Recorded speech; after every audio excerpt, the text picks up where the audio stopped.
Olá, eu sou o professor Pedro Sérgio e este é o nosso aulão da V1 para a disciplina Psicologia e Comportamento Organizacional. Com relação ao tema 1, o surgimento da psicologia como ciência. E para começar, vale o questionamento. O que é psicologia? A psicologia é o ramo das ciências humanas que estuda o comportamento das pessoas, buscando analisar esse comportamento através dos processos mentais dos indivíduos, tais como a emoção, a percepção, a inteligência, a aprendizagem e sensação. A palavra psicologia é formada pelos termos gregos psique, que significa alma, e logos, que é conhecimento e estudo. Os iniciadores do estudo da alma humana foram os filósofos gregos Aristóteles, Sócrates e Platão, principalmente. E até meados do século XIX, a psicologia se confundia com a filosofia, já que ambos buscavam a razão para explicar o comportamento. Quando a psicologia torna-se uma disciplina independente e se distancia da filosofia? Surgiu no final do século XIX, quando Wilhelm Wundt criou o primeiro laboratório de psicologia em Leipzig, na Alemanha. Wundt acreditava que sujeitos treinados adequadamente poderiam identificar precisamente os processos mentais que acompanhavam sentimentos, sensações e pensamentos. Logo, porém, começaram a surgir diferentes correntes teóricas. As primeiras foram o funcionalismo, que queria saber como funciona a mente e como o homem a utiliza para adaptar-se ao ambiente. Já o estruturalismo, que buscava explicar o comportamento através do sistema nervoso central. E o associacionismo, que queria provar que o homem aprende através do processo de associação de ideias. O tema 2. O surgimento da psicologia nas organizações. Quais são os desafios e oportunidades no campo do comportamento organizacional? O campo de estudo da psicologia, definida como ciência do comportamento humano, lida com as relações interpessoais entre, no mínimo, duas pessoas e com as relações intrapessoais, o sujeito com ele mesmo. Essas relações humanas estão presentes em quase todos os contextos do ambiente de trabalho, podendo trazer benefícios para o crescimento da empresa, desde que bem trabalhadas. E quais são esses desafios?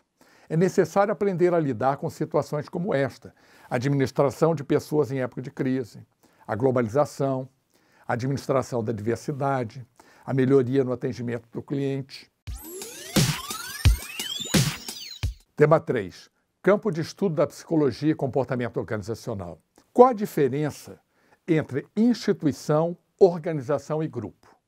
A instituição é uma estrutura reguladora que estabelece sentido para o comportamento da sociedade em geral, ou seja, trata-se de um guia ético e moral necessário para que as pessoas convivam com regras. A organização no contexto social reproduz as ideias das instituições, ou seja, é o local de prática das normas institucionais. O grupo, por sua vez, é um elemento complementar da dinâmica social. A função do grupo é seguir as regras e promover os valores institucionais, podendo reproduzir ou reformular essas regras. E quais são as áreas de influência da psicologia organizacional? No início de seu desenvolvimento, o objetivo da disciplina era principalmente a seleção de funcionários e o uso de testes psicológicos. A engenharia também influenciou a psicologia. No fim do século XIX e início do século XX, o engenheiro Frederick Willis Taylor estudou sobre a produtividade dos funcionários, estabelecendo o que foi chamado de administração científica, ou seja, uma abordagem para manejar operários. A influência dos psicólogos organizacionais, com os estudos de Hawthorne, por meio de um experimento sobre a influência da iluminação em relação ao desempenho dos participantes, e os pesquisadores perceberam que o fato de estarem realizando um procedimento influenciava o desempenho dos funcionários, assim como a relação entre os grupos informais e a produtividade. Esta descoberta foi chamada de efeito de Hawthorne. Tema 4. A diversidade nas organizações. Como a diversidade é entendida no ambiente organizacional? A diversidade da força de trabalho consiste nas características pessoais que diferenciam uma pessoa das outras. Ela pode ser dividida em dois níveis: superficial, que são os aspectos facilmente identificáveis, como idade, sexo, etnia, etc. E o profundo, que são as diferenças que não podem ser inicialmente observadas, como crenças e valores. É necessário aprender a conviver com as diferenças da melhor forma possível para garantir a produtividade. E quais são os aspectos relevantes dessas características demográficas? Com relação à idade, as pessoas mais velhas apresentam menor rotatividade no emprego. Quanto ao sexo, não há diferença em termos de desempenho. Com relação à etnia, disparidade em relação à inserção de negros no mercado de trabalho. Os portadores de deficiência com relação às cotas. Então, como implantar estratégia na gestão da diversidade? Através do recrutamento de pessoas com características diferentes. Durante a seleção de novos funcionários, os representantes da empresa devem utilizar critérios objetivos e imparciais, considerando apenas as capacidades e habilidades dos funcionários. O trabalho em grupo, o treinamento com o gerente são formas, então, de aplicar a diversidade das organizações. Tema 5. Variáveis determinantes do comportamento humano. O que são variáveis dependentes e independentes? Uma variável é qualquer evento, situação ou comportamento que possui valores. A variável dependente é o elemento que se pretende explicar ou fazer uma previsão. No contexto organizacionais, as variáveis dependentes mais relevantes para o estudo do comportamento humano são a produtividade, o absenteísmo, a rotatividade, desvios de comportamento no ambiente de trabalho, cidadania organizacional e, por último, a satisfação no trabalho. As variáveis independentes são as supostas causas ou determinantes das variáveis dependentes. As variáveis independentes podem ser classificadas em 3 níveis: variáveis do indivíduo, questões individuais que influenciam no ambiente de trabalho; as variáveis do grupo, a influência da dinâmica dos grupos no comportamento dos indivíduos; e as variáveis do sistema organizacional, como a organização influencia em diversas questões do comportamento humano. Tema 6. Emoções e sentimentos. Qual a diferença entre emoções e sentimentos?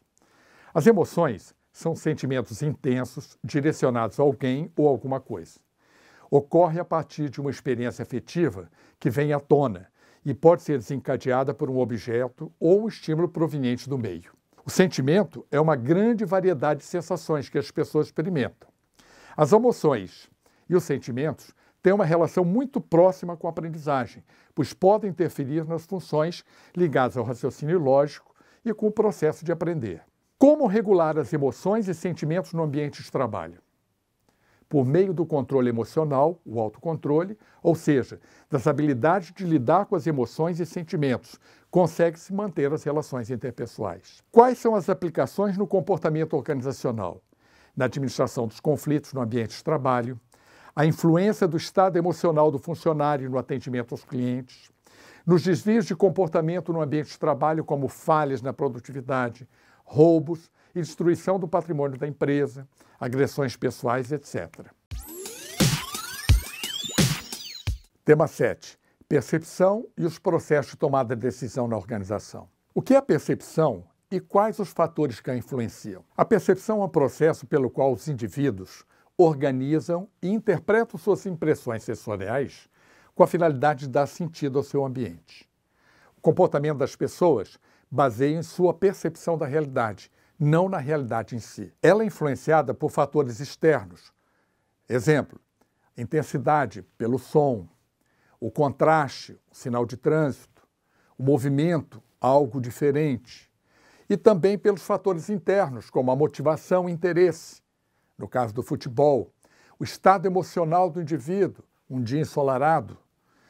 E as diferenças individuais, também caracterizado ou exemplificado pelo preconceito. Qual a diferença entre percepção e sensação? A sensação é a capacidade de captar os estímulos oriundos do meio externo pelos órgãos dos sentidos, visual, auditivo, tátil, olfativo e gustativo. A percepção é o processo pelo qual classificamos e interpretamos estímulos, ou seja, é o interpretar da sensação, anexando outras informações, formando assim os conceitos reais. E o que é uma distorção perceptiva? O indivíduo pode distorcer a realidade observada, na intenção de que a mesma se enquadre ao seu mundo. A teoria da atribuição sugere que, ao observar o comportamento do indivíduo, tenta-se determinar a causa da ação.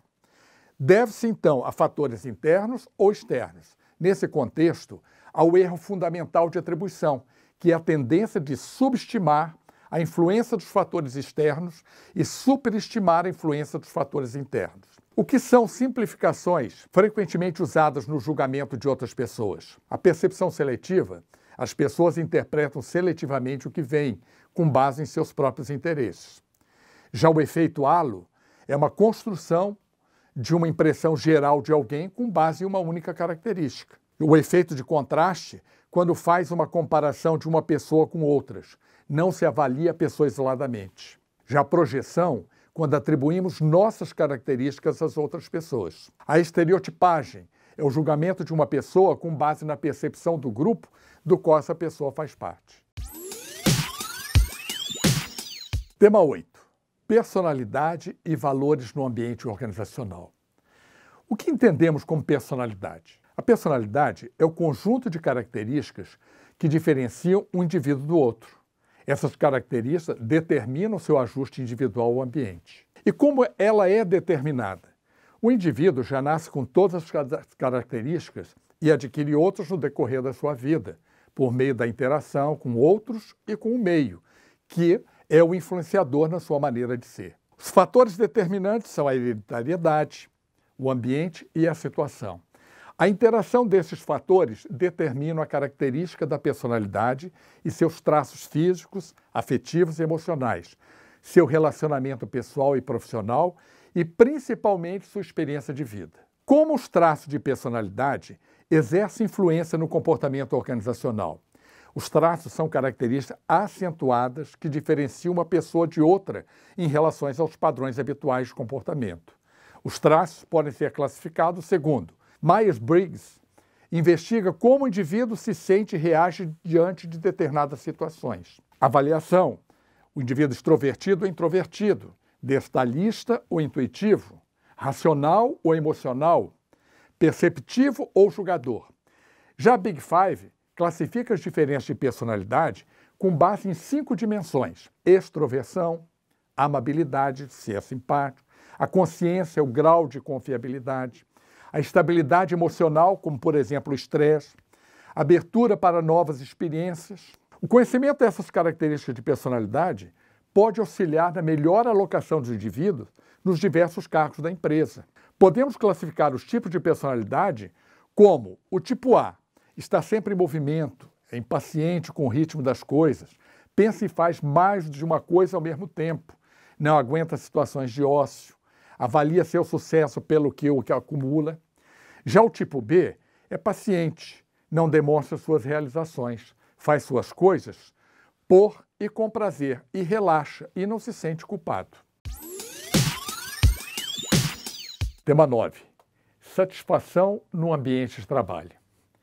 O que se entende por satisfação? A satisfação no trabalho é entendida como uma variável de atitudes que demonstra o sentimento de satisfação ou insatisfação das pessoas em relação à sua função. Pode-se dizer que é o estado emocional demonstrado pelo indivíduo face às suas tarefas. A satisfação pode influenciar alguns aspectos da organização, como a rotatividade, o absenteísmo, relacionamento interpessoal, a produtividade, entre outros. E como se avalia a satisfação? A avaliação da satisfação depende das ofertas da empresa, dos fatores que influenciam os colaboradores na busca da satisfação e do bom desempenho no trabalho, como o estilo da liderança, as políticas organizacionais, salários, promoções, etc. Esses elementos que fazem parte do clima organizacional. O clima organizacional é, então, o espaço de trabalho gerador da satisfação e das necessidades dos indivíduos. Esse espaço pode ser saudável ou doentio, negativo ou positivo, satisfatório ou insatisfatório. Tema 10. Motivação e o comportamento na organização. Qual o significado da motivação? Podemos interpretar o seu significado como sendo um motivo que leva o indivíduo a uma ação, como trabalhar, viajar, estudar, etc. A motivação indica as causas ou os motivos que produzem determinado comportamento, seja ele qual for. A motivação é a energia ou a força que movimenta o comportamento. Na organização, a motivação é entendida como os fatores, os impulsos que levam o indivíduo para o bom desempenho no trabalho. O colaborador é influenciado por seus desejos e objetivos a serem atingidos, que faz com que ele tenha vontade de conquistar algo que lhe traga satisfação. Qual é a relação entre a motivação e a satisfação? Ao abordar a motivação, automaticamente pensamos em satisfação, uma vez que esses termos possuem conceitos muito próximos e acabam confundindo. Assim, entende-se por satisfação as experiências prazerosas, o estado emocional positivo, as práticas que o indivíduo vivencia diante do seu trabalho, enquanto que a motivação é a maneira que o indivíduo busca mobilizar suas energias e esforços para a realização de determinadas metas. Em outras palavras, a motivação é um impulso para atingir um objetivo e a satisfação é uma consequência. Quais são as principais teorias sobre a motivação? As teorias sobre motivação tentam explicar por que as pessoas se empenham na execução de suas tarefas. Dentre as principais teorias estão a hierarquia de necessidade de Maslow, a teoria X e Y, de Douglas McGregor, a teoria dos 2 fatores de Frederick Herzberg, a teoria da expectativa de Victor Vroom, a teoria de campo de Kurt Lewin e a teoria da acuidade de Stacey Adams. Qual a relação entre a motivação e desempenho? O desempenho depende da motivação e a compreensão dos mecanismos da motivação para o trabalho é de extrema importância para o estudo da administração das organizações, porque esses mecanismos motivacionais nada mais são do que os estados motivacionais e o esforço que cada indivíduo utiliza para desenvolver suas tarefas. Ao atingir um objetivo, o indivíduo alcança a satisfação pessoal e profissional e logo focará em outro objetivo. Não existe um conceito ou uma fórmula padrão de como motivar o indivíduo para se obter um bom desempenho, apenas valorizá-los. Podemos citar alguns fatores motivacionais internos e externos que ajudam na valorização e no bom desempenho humano, como o clima organizacional, os planos de carreira, os relacionamentos interpessoais, as lideranças, saúde, autoestima, entre outros fatores. Essa foi nossa revisão dos temas 1 ao 10 para a nossa primeira avaliação. Não se esqueça de estudar os materiais que estão disponibilizados no AVA. Bons estudos e até a próxima!